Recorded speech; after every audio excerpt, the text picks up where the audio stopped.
Well, hey everybody. Here we are. Um, we are at the tail end of October. I guess you guys have big Halloween plans. So, just kind of giving you your launch for week 7. A lot is going on. Of course, a lot's going on in all your classes, so that's nothing new for you. Um, Obviously, here's the launch where I'll place this video when I'm done, or the screencast. You'll see, first of all, the grid homework is due this week. And if you go into last week, the grid homework prep, it tells you how to do it, what are the samples. Oh, I forgot to tell you that I had wrapped up week 6, so you can take a look at the wrap up while you're at it. Anyway, the grid, you'll want to go back and review those instructions if you haven't done it yet. The grid is due November 3rd, so you need to post your own grid on by Tuesday, and you need to respond to 2 peers by Thursday night. All right. So the grid is a really quick and dirty way of seeing how much interest you have in a particular topic.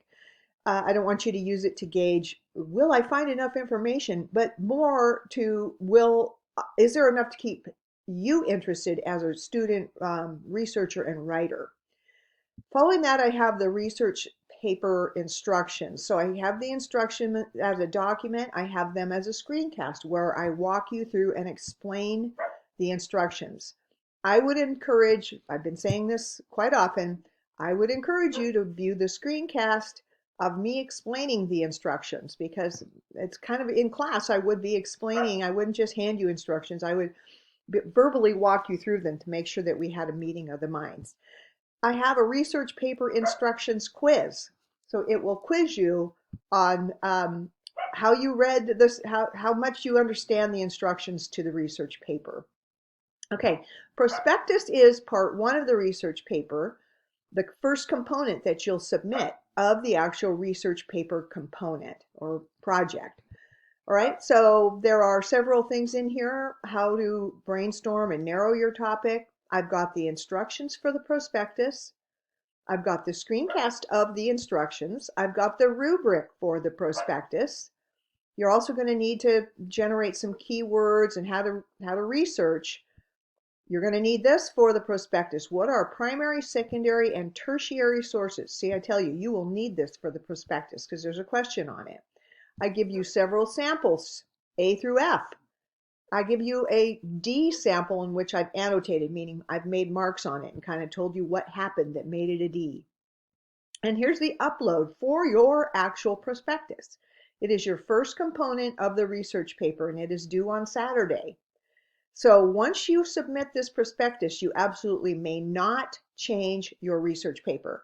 The prospectus, it's like you put a ring on it, you're married to your topic for the rest of the quarter.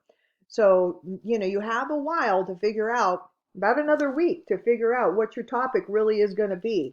So that's what this week is kind of spent on. How do you come up with a topic that's that is worthy of investigation, but not too big for the scope of an English 145 paper?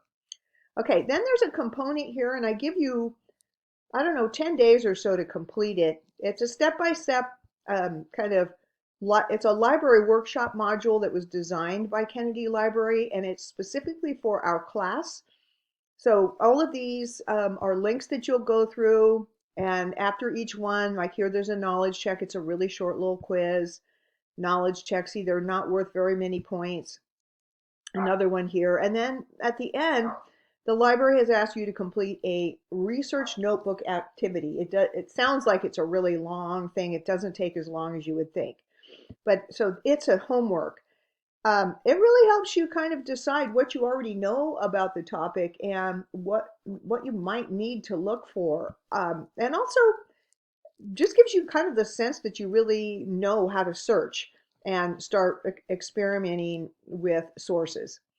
Okay, and then the library has added this survey for you.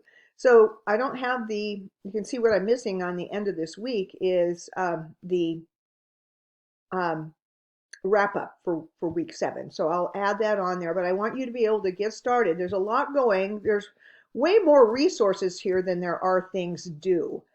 which is typical, right? You've got a lot of instructions, you've got, screencasts of instructions, you've got samples uh, of of different things. So it might look like there's a ton going on, but in terms of actionable stuff, it's not to the level of stress that, say, turning in your definition paper was. So this is a pretty doable week, but I think you need to pick up the pace and keep it going. Don't wait till the end of the week to try and get everything done. Okay, everybody, that's your marching orders for week 7.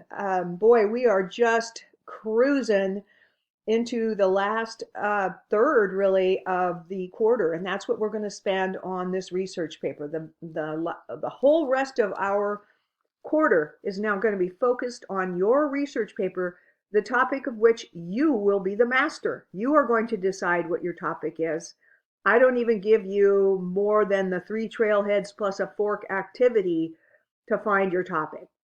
Okay, so the point is, find a topic that you're interested in and or passionate about enough that you can stay, totally stoked on it for the next, say, 4 weeks or so, 3 to 4 weeks. Okay, everybody, best of luck to you. Have an awesome week. It is our Thanksgiving month coming up, the month of gratitude. So, boy, I love our gratitude month. It really makes me focus on the things I'm thankful for, and